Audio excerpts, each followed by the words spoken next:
I bid you welcome.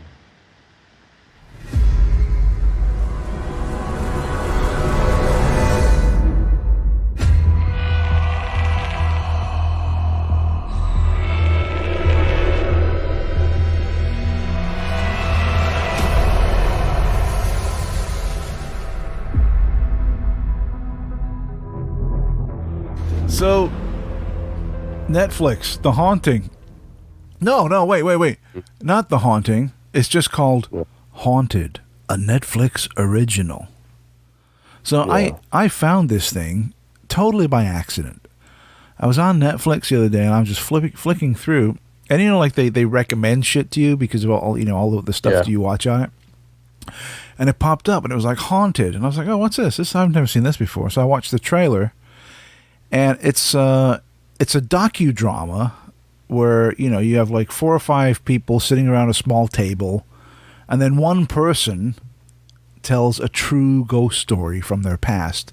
And I think that the people that they're surrounded with are like members of their family and friends and stuff. And a lot of the people that they're surrounded with are hearing this for the first time, and they're like, oh, I didn't know that. Oh, I remember that, and stuff like this. And I found this an intriguing storytelling way, in one of these shows, because we have so many paranormal shows on right now. It's a million of them, and this one seemed a little different, a little quirky. And they tell the story of their encounter with ghosts and spirits and weird stuff, and then there'd be these reenactments of the events, and the reenactments are filmed in such a way to make them, rather unnerving, to say the least. So, Reeves, I know that you recently binge-watched them all, as did I. I watched them all back to back. What was your take on it? Well, I've got a little bit of I have to say that I sat down to binge-watch them, and I got to the 3rd episode and I couldn't watch anymore. Well, I have to tell you, I just couldn't watch anymore. I'm sorry. No, I totally agree with you, man. I forced myself. So the first episode 1, I thought the first episode was superb. I really enjoyed episode 1 about the boy and the woman in white in the closet. I thought it was very, very good. The way it was done, his story, the way when he was telling the story, it seemed that he was really being honest and telling the truth, and it was a very disturbing story. And I think that the way they did the dramatization on the first story was done in a way like it was like a horror movie. It was very unnerving. It was scary. It was a great way to open the show.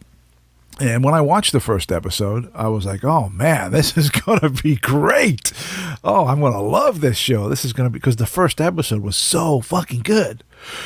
Little did I know that it would quickly turn to shit after the first episode. Did you enjoy the first one? Well, I watched it and I was completely open-minded. I thought, well, I'll give it a go, sit down.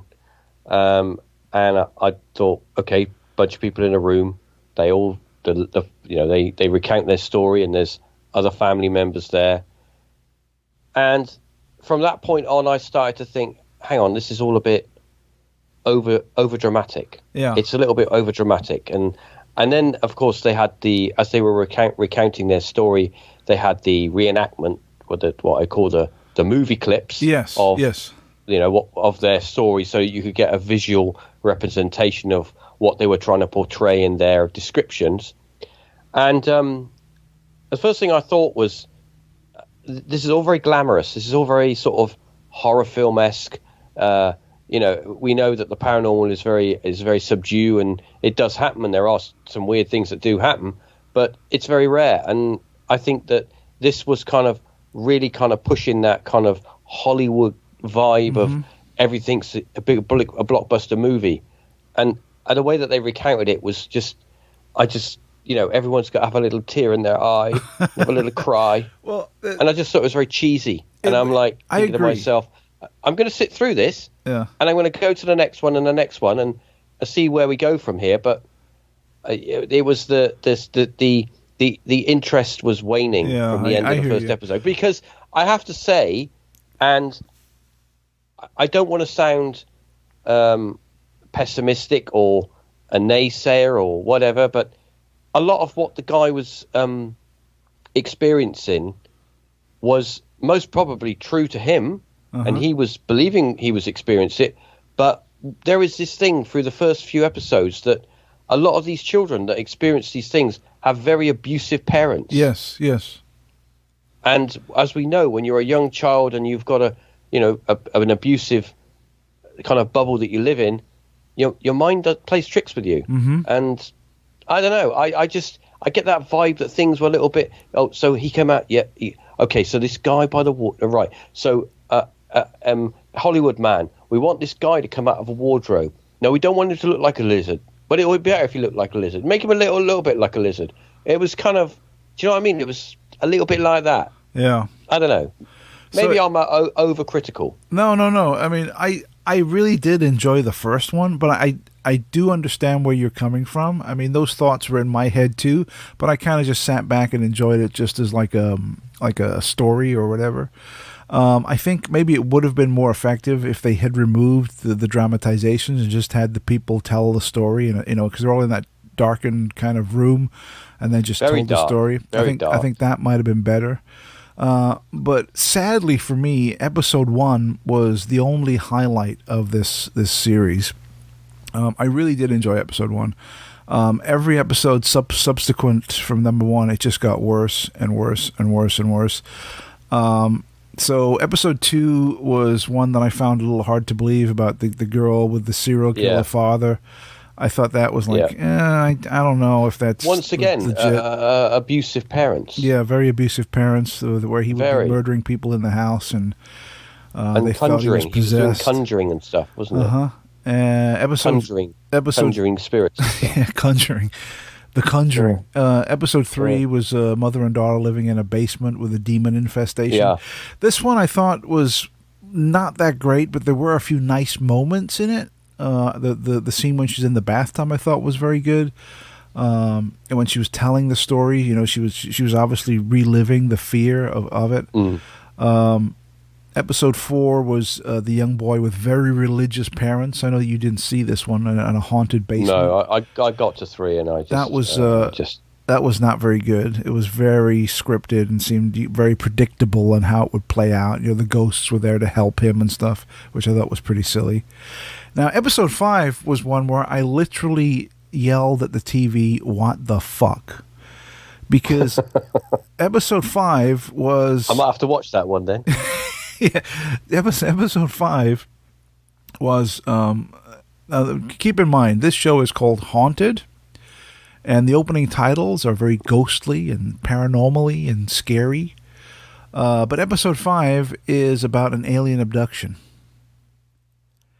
And I was hang on. An alien abduction. And okay. Not that I've got anything against alien abductions. I mean, I find the whole subject fascinating. But why would haunted this be by aliens? I suppose exactly. Why would this be in a paranormal show? And I said to myself, I thought this was a paranormal show. Alien abduction? What the fuck? And it was just the standard run-of-the-mill, girl sees aliens, they come get her out of her room. The standard thing that anyone who's into UFOs or UFOs in general will know the story off by piece by piece. Yeah. They'll know the story. So it was a standard thing. It wasn't impressive. I thought it was a little silly. And then episode 6, I thought was very fucking stupid. Now, whether for all I know, it's 100% true. I do not know. It might be completely factual.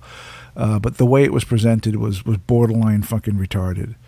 It was a girl she's a young girl, she's going out with this boy who's a bit mental, and he steals a gravestone from a graveyard, and he gives it to her as a present. And she puts it in her room. And then the ghost comes, and I guess the ghost falls in love with her and protects her from all these bad things. And it was it was pretty fucking stupid, to say the least. See, the thing is, the problem is when you have these stories, these people recount these stories. I'm not saying that there's anything they're not coerced to make it more dramatic or whatever, but when you've got a TV camera on you and you're being paid to recount a story, you're going to make it try and make it sound as scary as possible. But the thing is that these people that are featured on these first few episodes may well have encountered something odd and strange, and some part of the time it may be just a perfectly rational explanation. Some of the times it may not be. Right. But the problem is that when you have it put with someone who wants to make a horror film, because this kind of it's half it. These shows are like half of a group of people in a room talking about an experience, and the other half is kind of like a horror episode. It's like a horror film. And the way they did the dramatizations was very, very. It was like you were sitting there watching a horror movie. I think this show. I mean, whether or not these stories are true, I don't know. They might be 100% true or not. I have no idea. I'm open to the fact that they're true, but I don't know. But I think the show would have been a lot more effective if it had just been somebody sitting there and talking, or maybe being someone interviewing them, like having an interviewer now telling and asking the right questions. And it could have still been in the dark, spooky setting, and it could have still been in that room. But someone asking very specific questions and getting very specific answers and digging into the story and pulling out the real details instead of some guy in a monster suit hiding in the basement and then filming it, you know? Yeah, no, it's true. I mean, it would also, but let's be honest. I mean, they are catering to a generic audience, an audience that wants to be scared.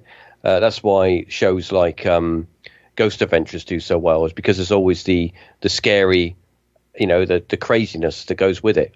If you had, Colin the ghost investigator and his dog Ghostbuster going into a house and just sitting there for 3 hours, and nothing happens boring as shit. So they have to sort of make it interesting for the people that view the episodes. The problem is that when you do that, it kind of cheapens the whole field and the whole topic as a whole. It kind of cheapens it. It turns it into this kind of Hollywood kind of movie style thing, which I think is not a good thing. It's a bad thing. Yeah. It's like a lot of these programs. I mean, there was another program. I think it was called My Haunted Story or something. Oh yeah, where they used to have There's celebrities one, come on and talk about things. Celebrity ghost stories, and there was my haunted house and things like that. That was a little bit better. That was because better. It wasn't like gore or anything. It was just them recounting the story, and then there was a reenactment, but it was kind of like normal, That was a better show. There was my ghost story and celebrity ghost story, where you'd have someone literally just sitting there telling their story, and then intercut with dramatizations. And they do the dramatizations, like you said, for the general public who are not really into the paranormal, but they like to watch it to pass the time, or they like to be a little scared or unnerved, and they need the dramatizations to like mentally image what's going on. The likes of you and I, Reeves, would much prefer having a straight interview with the person than an interviewer like dragging the details of the case out and being presented. But overall, Haunted, I thought, was a big letdown. So people listening, listeners, if you have Netflix and you want to check it out, by all means do so. I think the first episode is a decent episode. It's a good episode. I think it'll pull you in, and you'll be like, oh, like I did. I was like, oh, this is going to be great. I can't wait. Yeah. And then each episode after that subsequently got worse and worse and worse until by the end of the show, I was like, why did I just waste fucking 2 hours of my life with that bullshit? It was like they chose the most plausible story first, and then kind of did it in that order. The ones that were less plausible were at the end, and based on a true story. Well, yeah, okay. Well, show me the original story? We will never know, because the people telling the story are the people telling the story. So they present. It's all down to interpretation, isn't it? Yeah. And not to say that people don't experience strange stuff. They do. But the fact is that when they kind of wrap it up in bubblegum paper, it becomes all a little bit less believable. And unfortunately, the idea of this program was a good idea. The concept was a good idea. The execution was not done very well. I agree completely. I think the premise, the pitch of the show, we get someone in a room with their family members and friends telling us a ghost story of their past, and we film that, and then we intercut it with dramatizations of the story. I think that's a good idea. It's a good premise, but it didn't work out too well for this show. Now, I'm sure there are lots of people out there who are not really into the paranormal and would watch this show and eat it all up. They'll enjoy it. If they want to be scared, and they'll enjoy it. Yeah. But for someone who's a little bit more, I want to see. I want to see not so much facts, but I want to see more scientific approach. If you want that, then this isn't for you. Yeah, it's not for you. No. All right. Well, thanks, Reeves. Quick episode, I guess. You're welcome. Very quick, very to the point. Haunted, a I can't even say it. Haunted, a Netflix original. Real people sit down with friends and family to share terrifying true stories from their past, recreated through chilling reenactments. Well, there you have it. Go check it out if you have the time and all the inclination. We'll be back very soon.